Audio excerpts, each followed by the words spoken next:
Abia State Governor Alex Otti reveals bold step to secure Nnamdi Kanu's release. High-stake moves shakes Nigerian politics. Today, we'll bring you a major development that is already creating serious tension and serious hope across Nigeria, especially in the southeast.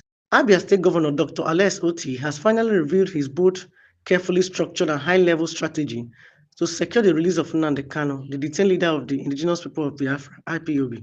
This new move by the governor is sending shockwaves across political circles, security agencies, human rights groups, and the entire southeast region. For the first time in a long while, a sitting governor has clearly outlined his plan. Not rumors, not whispers, but a deliberate and strategic approach aimed at breaking the long deadlock between the federal government and the ongoing agitation surrounding Kanu's detention. We'll take you through the full story behind the scenes and explain what Uti is doing, how he plans to achieve it, and powerful political forces involved, what this means for peace in the region, and the national implication of this high-stake move. But before we proceed, please, if you haven't subscribed to our channel, kindly subscribe and turn on your notification bell so that you don't miss any of our updates. Don't forget to like, comment, and share the video. Thank you. To fully understand the weight of this moment, we'll start with the background. Nnamdi Kanu has been in detention since he was rearrested and brought back to Nigeria in 2021. His continued detention has remained one of the most controversial issues in Nigeria's modern political history. Court rulings, international reactions, human rights appeal, political pressures, and diplomatic discussions have all failed to lead to a clear resolution. His case has been handled by multiple judges, raised by multiple organizations, and debated by multiple levels of government. But each time the matter appears to be heading towards a resolution, it finds its way back into a political negotiation, legal agreements, and security concerns. For the people of the Southeast, Kanu's freedom has become more than a court matter.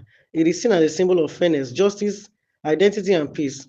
His continued detention has been strongly linked to rising tension, economic instability in some zones, and constant security challenges in many communities. Pressure from politicians, traditional rulers, religious leaders, and civil society groups have continued to increase, pushing for a peaceful and lawful resolution. But most governors in the Southeast remain silent or cautious, fearing political backlash, security misinterpretation, or accusation from different sides. This is why Alex Otti's new strategy is shaking the entire region and beyond. For the first time, a governor is stepping forward publicly, not only to call for Kanu's release, but to outline a structured, diplomatic, and multi-level plan to achieve it. Governor Otti's strategy is built on three major pillars. 1. High-level political negotiation. 2. Legal consolidation and appeal pressure. 3. Peace building and regional stability framework. Let's break them down one after the other. 1. High-level political negotiation. This is the heart of Otti's strategy, and it's the part that is generating the loudest reaction. Governor Otti made it clear that he has already started engaging both visible and behind-the-scenes political actors in Abuja. This includes top federal ministers, senior members of the National Assembly, members of the president's inner circle, influential northern political elders, southern leaders calling for peace, and international diplomatic observers.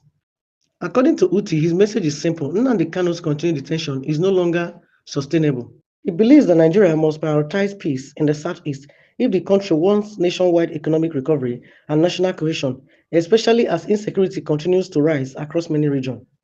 Uti is not representing himself as an IPOB supporter. Instead, he is positioning the release as a national interest issue, not a regional confrontation. His negotiation strategy is based on a diplomatic principle. Stability is cheaper than detention. He is pushing the argument that dialogue and reintegration will produce better results than force and silence. This approach is gaining attention because Uti is not just using threats or emotional appeal. He is using practical and political reasons that Abuja cannot easily ignore. 2. Legal consolidation and appeal pressure. Another major part of his strategy is the legal aspect. Governor Uti revealed that his team has been working closely with senior lawyers, constitutional experts, and human rights organizations to support the ongoing legal pressure for Kanu's release. His position is that the federal government must respect existing court rulings, and any issue or concern should be resolved legally, not politically.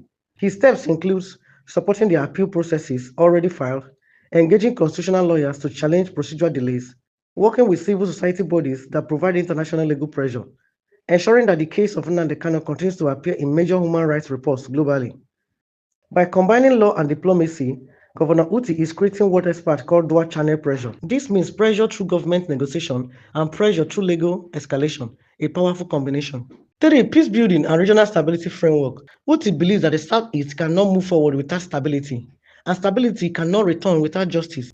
He outlined a peace framework that includes consulting traditional rulers, engaging youth leaders, strengthening community sensitization, partnering with security agencies to rebuild trust, and presenting the Southeast as ready for long-term peace once the political question of Kanu's detention is resolved. This framework is designed to show Abuja that releasing Kanu will not escalate violence. Instead, it will lower tension, reduce security burden, and create room for more peaceful atmosphere. This is a smart move. It removes the main argument the federal government has used to delay the release, the fear of unrest. By showing that the Southeast is ready for peace, Otti is strengthening his negotiation position. Timing is everything in politics, and this particular moment is very important. There are several reasons why Otti's strategy has come out as a powerful moment. One, rising economic pressure nationwide. The federal government is battling inflation, public frustration, and security concern. A peaceful Southeast could remove one headache from Abuja's long list. Two, increased public demand for political solutions. Many Nigerians are already calling for dialogue-based solutions to national issues. The country is tired of endless tension. Three, renewed international attention. Global human rights bodies have recently raised questions again about Kanu's prolonged detention. Uti's strategy aligns with this renewed global pressure. Four, growing respect for Uti's leadership. Alex Otti has built a reputation for bold, independent decision-making. This gives his new strategy more credibility, especially among neutral observers and federal decision-makers. Five, regional frustration reaching boiling point. The Southeast has reached a point where silence from leaders is no longer acceptable. Otti is stepping into a leadership vacuum and he's doing it boldly. What does this mean for the Southeast? If Otti's strategy succeeds, the impact on the Southeast could be massive. Economic activities will increase, movement restrictions will reduce, youth tension will drop drastically, businesses will experience stability, investors will return, families separated by fears will feel safer, the region will regain a sense of political confidence. For many ordinary people, Kanu's release is not about politics, it is about finally experiencing peace again. What does this mean for the federal government? The federal government is now faced with three choices. One, accept Uti's diplomatic engagement and move towards a political solution.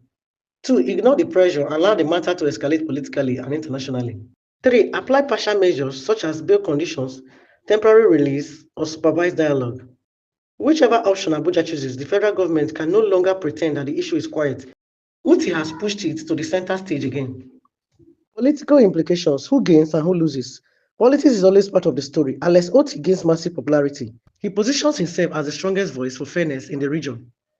Other Southeast governors feel pressure. Many leaders who avoided the issue will now face questions from their people. Federal government faces national and international scrutiny.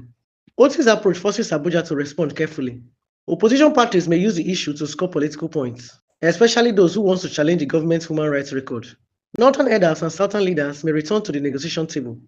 The issue becomes bridge for stronger national dialogue. Public reaction has been loud, emotional, and divided, but mostly hopeful. In the Southeast, there is a wave of excitement that at last a governor is speaking boldly and taking responsibility.